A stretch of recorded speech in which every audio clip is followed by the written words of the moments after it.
Hello there, fourth graders. So we're gonna be learning about opera. And if you follow the instructions, you've already done some listening and some thinking about who the singers are, what they might be telling with their voices, things like that.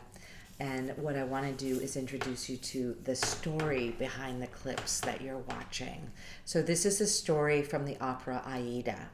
And this is a beautiful, illustrated, short and condensed version of the story. It doesn't have any music in it. Opera is always sung, every single part of it, even parts of the story that just move it along. That's called recitative. But the big arias, all those things, it's all music. It's acting, it's music, it's incredible sets, incredible costumes. And this is a story that is behind one of the most famous operas by Giuseppe Verdi called Aida. And this book was actually put together by one of the most famous opera stars, her name Leontine Price, and she played the role of Aida many, many times, and she felt that it was the character that she portrayed that was most near and dear to her heart. She could really connect to this story. Now, I don't want to tell you much more than that, kind of spoiler alert, but let's get started on the story today and see if I can't capture your attention a little bit. So, hope you're doing well. Long ago, in a faraway land of Ethiopia, there lived a princess named Aida. She was as fair as the sunrise and gentle as starlight touching a flower. Her father, the great King Amonsro, loved her dearly. But it was a time of terrible fear and danger in Ethiopia, for the kingdom was at war with its neighbor, Egypt. Both countries raided each other's lands, killing or enslaving their enemies. For the safety of his people, King Amonsro set strict boundaries at the borders of his country, and no Ethiopian was allowed beyond them.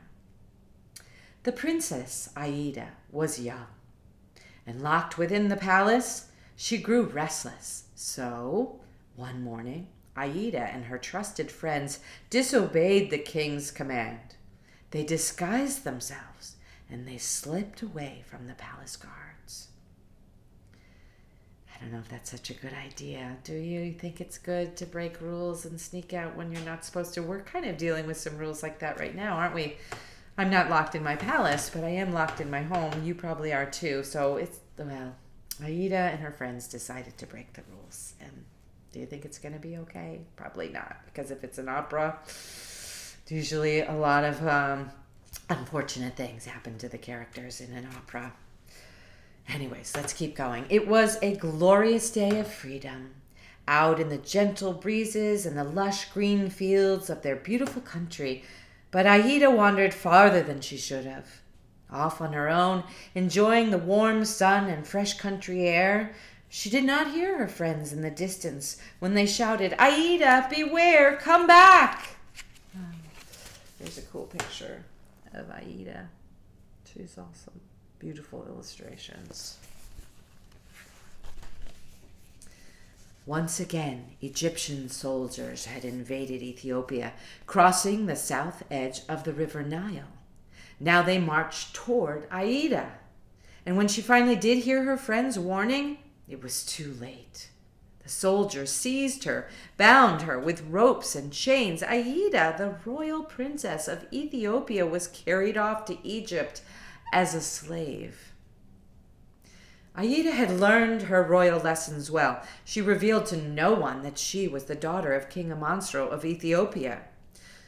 Why do you think she did that? What? Do you have any ideas why she wouldn't just say, "Hey, I'm the princess. You should be listening to me. You can't take me prisoner." Do you think? Or was that kind of a good call? So she could just stay low-key and maybe, I don't know, be safer that way? What do you think? But her beauty and noble bearing attracted great attention. So sparkling and unusual was she that the all-powerful Pharaoh, the ruler of Egypt, chose her from among thousands of captured slaves to be his gift, a personal handmaiden to his only daughter, the Princess Amneris. It was easy for Aida to perform the duties of a servant, for she remembered what her own handmaidens had done for her. The Egyptian Princess Amneris was fascinated, for Aida was different from any slave she had ever seen, and she wanted her new handmaiden to be her closest companion. Even with the special privileges granted to one so close to the royal princess, well, Aida, she felt nothing but despair. All her life, she had been the beloved daughter of Ethiopia's king, and now she was a slave to her father's enemy. She knew there was no hope of seeing Ethiopia again. Here's another beautiful illustration.